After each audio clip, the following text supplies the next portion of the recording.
Hey YouTube, Inferno9993 here with card speculation number 3. Today we will be talking about Zarek. Um, Pronunciation, perhaps there. First off, let me get out of the way that this is by far my favorite Planeswalker. Not card, character. I love Zarek. But, so we'll get the bias out of the way to start. Currently priced at $30 on Star City. Not the most crazy starting price of a Planeswalker I've ever seen, which is good. People are finally starting to realize that. Just because it's a new Planeswalker doesn't mean it needs to be initially $50. That's just crazy. But I feel like 30 is a good starting price for it. Now, we'll start with Standard. I feel like he's gonna be a decent Planeswalker in Standard. I feel like he's gonna fill the roles of like Sorin did. Occasionally in a few decks, not dominating Standard, but in a tier 1 deck or two. He's got the capability. Currently, I don't know if he'd fit in Flash. He could. I mean, his +1 tap a permanent, then untap something else. He's a really weird Planeswalker. He does a lot of weird things, like the tap untap thing, where you're accelerating. You're accelerating in red and blue, which is really weird. It's something that you don't normally see. The tapping something, I don't know how relevant that is in a non-creature based deck. Like, I can see if you have it in like a rug deck or something, where you can tap a permanent, tap a creature so you can let your creature get through. Or even in a blue-white red deck where you could tap a Restoration Angel so your Restoration Angel can go through. So I see that there. I mean, I do feel like he's got a lot of Standard potential. More so than a lot of Planeswalkers recently. Now we'll move on. We'll get it out of the way. Legacy, I feel like that's just never happening. Just the fact that a 4-mana Planeswalker, you have to compete with the other 4-mana or less Planeswalkers in Legacy, especially being blue. You're going to have to compete with Jace, which, I mean, I don't think this card does it at all. So, Legacy, I think that's just never happening. Modern, I don't know. Modern's the wild card on this card. If it can see play in Modern, I can feel it'll be like a $30-ish card.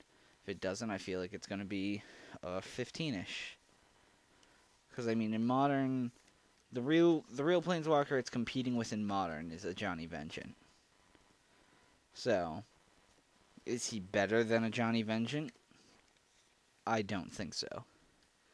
I personally don't think he is. So, I personally don't think he's going to see a lot of Modern play. There's always the chance, but in my personal opinion, I don't think he is.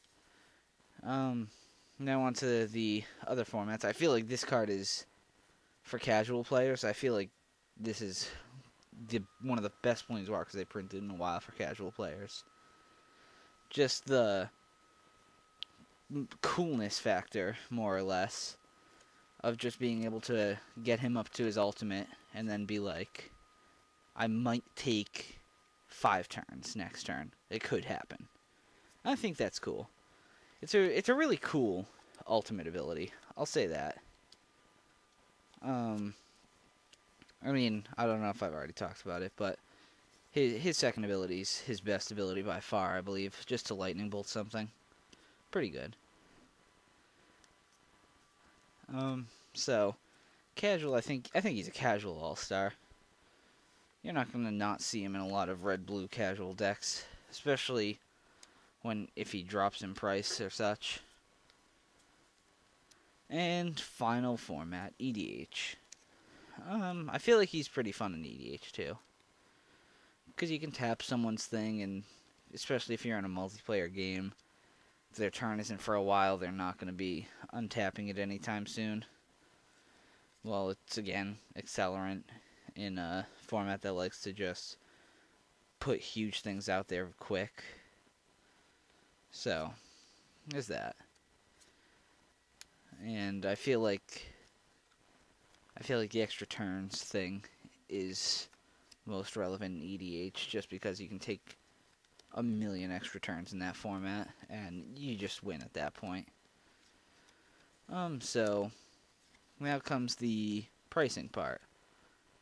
The main point of all my card speculation videos is the price. Currently at $30. I feel like after he comes out, he's gonna spike a little bit. Not too much, maybe like $35, but I think that'll be. I don't think that'll last more than a week. I think he's gonna stay at 30 for a little while. I think his final resting price, though, after it's all said and done, a month after release, will be $15. I feel like he's a solid planeswalker. He'll see standard play.